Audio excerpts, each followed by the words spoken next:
Ahora, con José Francisco Lagos y Mara Cerini.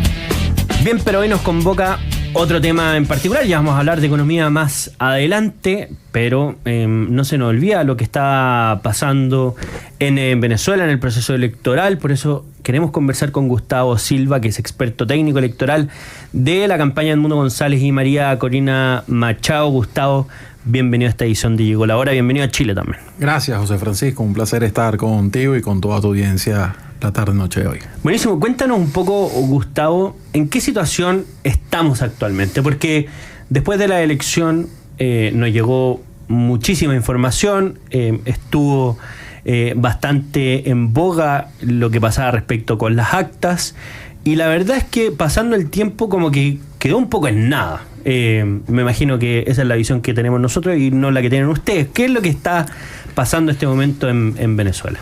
Bueno, en Venezuela pasan muchas cosas todos los días, José Francisco. Y actualmente nosotros nos encontramos aquí en Chile presentando... Ayer estuvimos en Valparaíso con diferentes bancadas, visitándolas una a una, y también con varios senadores. Hicimos también un punto de prensa y una declaración, porque el pasado 15 de octubre en la Organización de Estados Americanos, en su sede en Washington, presentamos un informe técnico de parte del Comando con Venezuela sobre las actas que tenemos nosotros. Mientras algunos países de la comunidad internacional, no ha sido el caso de Chile, porque Chile desde un principio dijo que desconocía el resultado en Venezuela, otros dicen que hay dudas con el resultado en Venezuela, con qué pasó en Venezuela.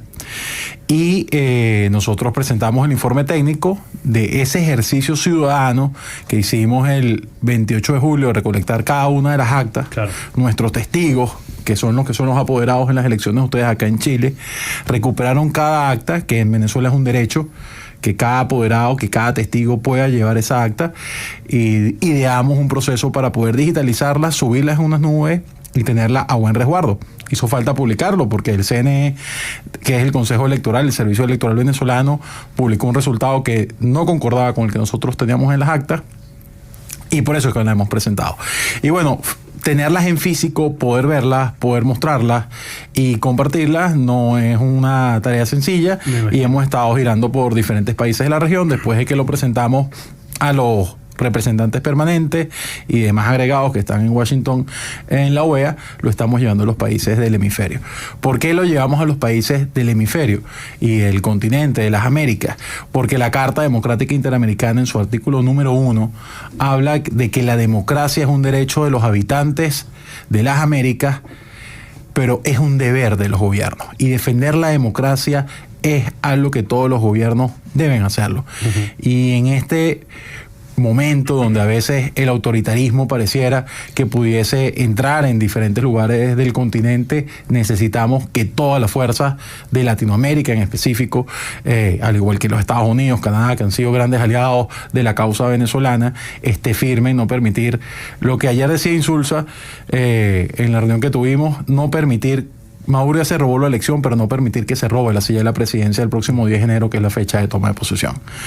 Entonces, eso es lo que nos trajo a Chile, al igual que a otros países, poder demostrar estas actas y mantener el tema de Venezuela activo. Hay muchas cosas que pasan todos los días.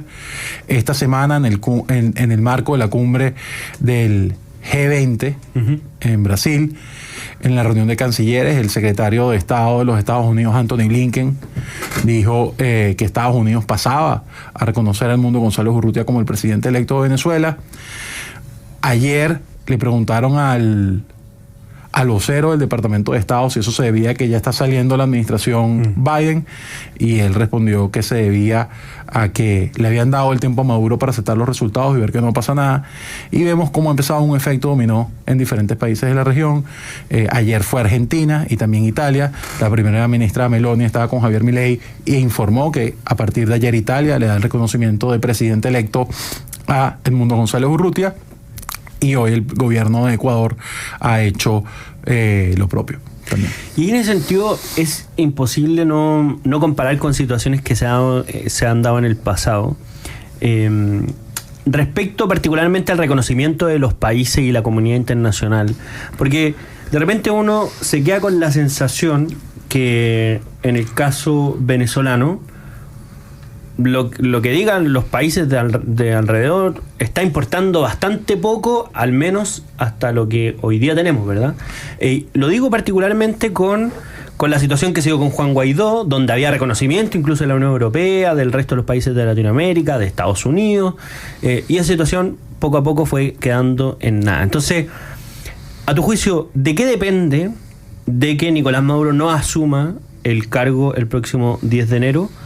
Y si este reconocimiento de los países va a tener algún efecto o va a quedar un poco a la deriva como fue la vez pasada. La primera diferencia con el gobierno interino y la presidencia interina de Juan Guaidó es que fue a partir en el 2018 fue una elección no reconocida por la no participación. Claro. Porque fue una elección convocada en unas condiciones muy contrarreloj, amañadas por parte de Nicolás Maduro para mantenerse en la presidencia.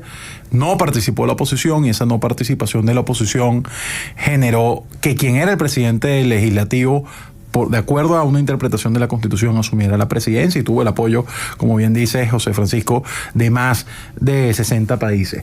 En esta oportunidad, Edmundo González Urrutia sacó el 70% de los votos de los que pudieron participar, porque más de 4,5 millones de los 8 millones de venezolanos que estamos en el exterior, que teníamos derecho a votar, no nos dieron el derecho a poder votar. En esta oportunidad, a aquellos que dicen no nos podemos meter en Venezuela porque es un tema de soberanía. La Constitución de Venezuela en el artículo 5 dice que la soberanía reside en el pueblo y la ejerce a través del voto. O sea, en este momento estamos en una condición donde el 70% del país votó por Edmundo González Urrutia, pero en verdad lo apoya más del 80% de la gente, porque todos los que no pudimos votar fuimos y que no pudimos privar de eso, formamos parte de la gente que también queríamos que él fuese presidente y que estamos bajo el liderazgo de María Corina Machado. Eso bien acompasado con una presión de la comunidad internacional que debemos recordar. Maduro pudo no haber hecho estas elecciones, claro, pero las hizo porque necesitaba legitimidad internacional, porque seguir como fueron estos 6 años le es poco viable. Salió y en un proceso de negociación, que fueron 2 procesos de negociación en paralelo, uno con la oposición venezolana en México y Barbados, con el apoyo del Reino de Noruega, y otro con los Estados Unidos en el Reino de Qatar, hizo que Maduro aceptara una fecha de elecciones bajo unas condiciones mínimas que fueron acordadas y negociadas.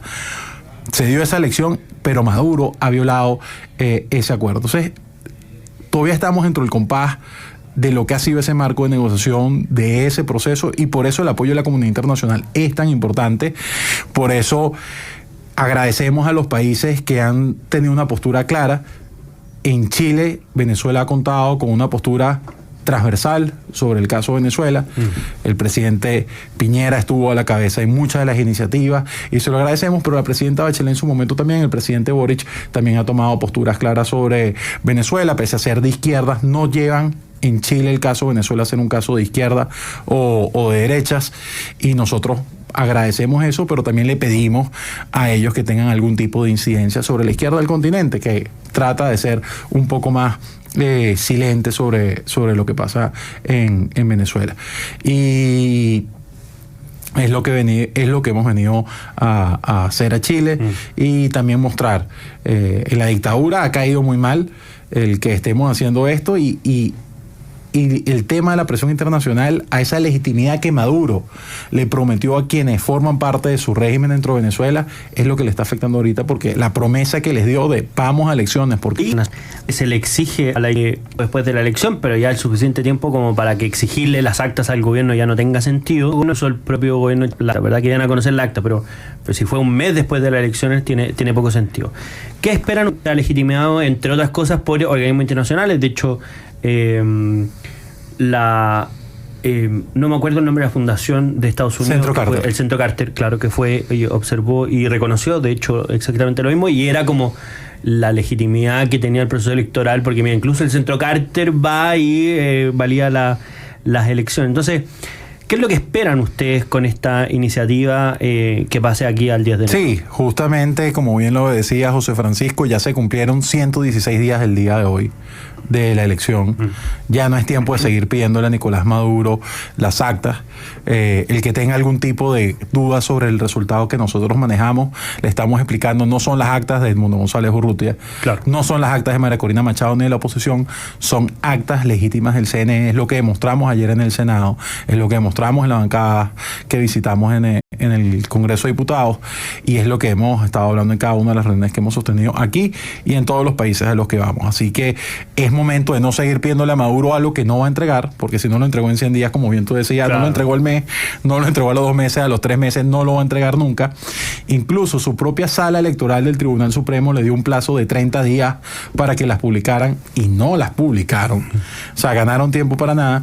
Decirles, no puede quedar duda. Lo que nosotros tenemos aquí, porque quedaba la duda en algunos de las actas en Venezuela tienen un código QR, si era a partir de ese código QR que nosotros habíamos elaborado las actas, que si lo que nosotros tenemos era una copia, y ya hemos mostrado que son actas originales, que son las actas reales que emitió el propio organismo electoral. Es como un contrato entre 2 partes, que al final dice, se firman 2 copias o 2 ejemplares de un mismo tenor y un mismo efecto.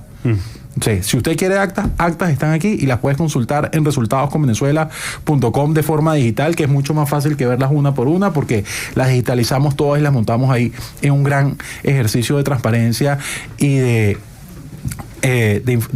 información abierta y de acceso público. Entonces, no sigamos pidiéndole las actas a Nicolás Maduro, es lo que pedimos. Lo que hay que pedirle es que entregue el poder, esa oportunidad de hacer una transición pacífica, democrática, dentro de justicia transicional, es el 10 de enero, porque lo marca la Constitución de Venezuela.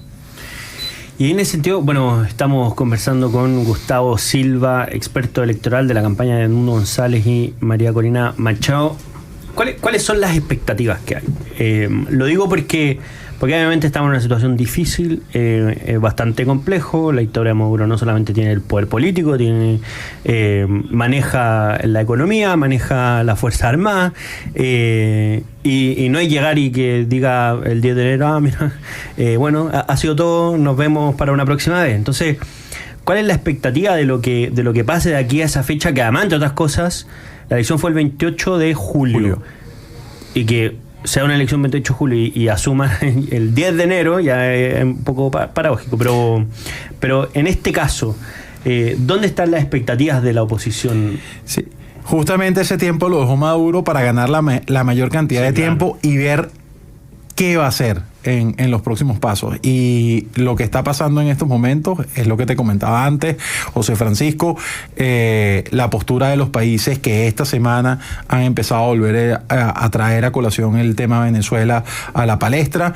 La semana pasada el alto comisionado para asuntos extranjeros de la Unión Europea, Josep Borrell, también dijo que ante la no publicación de resultados y la constatación de un fraude electoral en Venezuela, la Unión Europea estaba estudiando nuevas sanciones para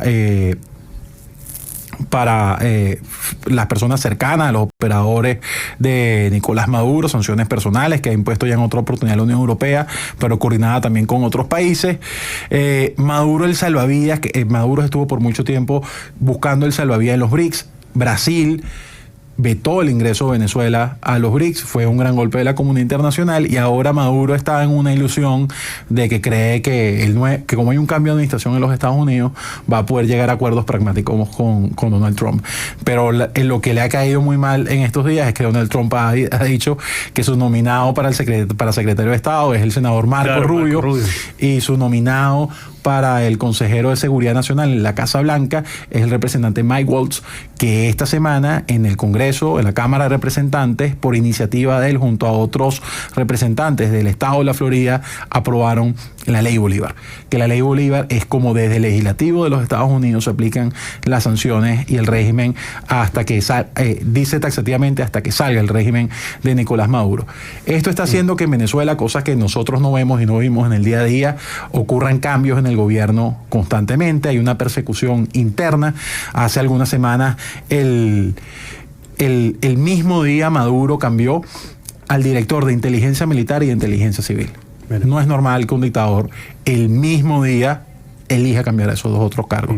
Hay una persecución interna dentro del chavismo, un aparato de represión inédito, también afecta a la oposición. Antes de la elección teníamos 300 presos políticos, al día de hoy tenemos 2.000 presos políticos. Más de 25 muertos es la semana que hubo protestas después de la elección. Adicionalmente han fallecido presos políticos. La semana pasada uno de los presos políticos, José Manuel Martínez, falleció por no recibir atención médica adecuada, un paciente diabético tipo 2, por no recibir las atenciones en cárcel, que es un derecho humano. Se le complicó su cuadro en las piernas, lo trasladaron el 11 de noviembre a un centro asistencial y dijeron hay que operarlo para amputarle las dos piernas. En la operación no lo resistió y falleció. Se le va complicando a Nicolás Maduro el contexto. Está la presión también de la Corte Penal Internacional. Ayer nos recordaban algunos de los senadores con los que estuvimos conversando que han sido signatarios a título personal de ese proceso de la Corte Penal Internacional contra Nicolás Maduro. Hoy vemos que la Corte tiene una medida tanto con Palestina como con Israel, a Netanyahu y a las autoridades palestinas por lo que está pasando en Palestina.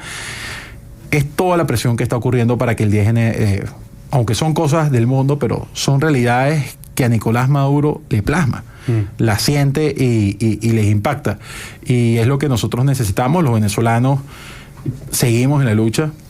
Edmundo González Urrutia fue obligado al exilio, como muchos otros tuvimos que exiliarnos después de la elección, pero desde ese exilio, que pensaban que era una buena jugada, incluso Maduro celebró que se había ido el señor a España y le dijo gracias por haberse ido un día en cadena, y ahorita lo vuelve a decir terrorista, porque Edmundo González Urrutia en Europa recibió el premio Sájarov de parte del Parlamento, se ha reunido con Meloni, se reunió con el gobierno español, con el gobierno portugués, con el Reino de Bélgica, con el Reino de Países Bajos, con el gobierno alemán, no ha parado su agenda en Europa. María Corina está en la clandestinidad en Venezuela, como muchas de las personas que tienen miedo del aparato de persecución de la dictadura, pero está trabajando todos los días en reuniones, en eventos, por llevar la causa adelante. Maduro está peor que el 28 de julio, sin duda alguna, y eso no es lo que él había prometido a su coalición interna.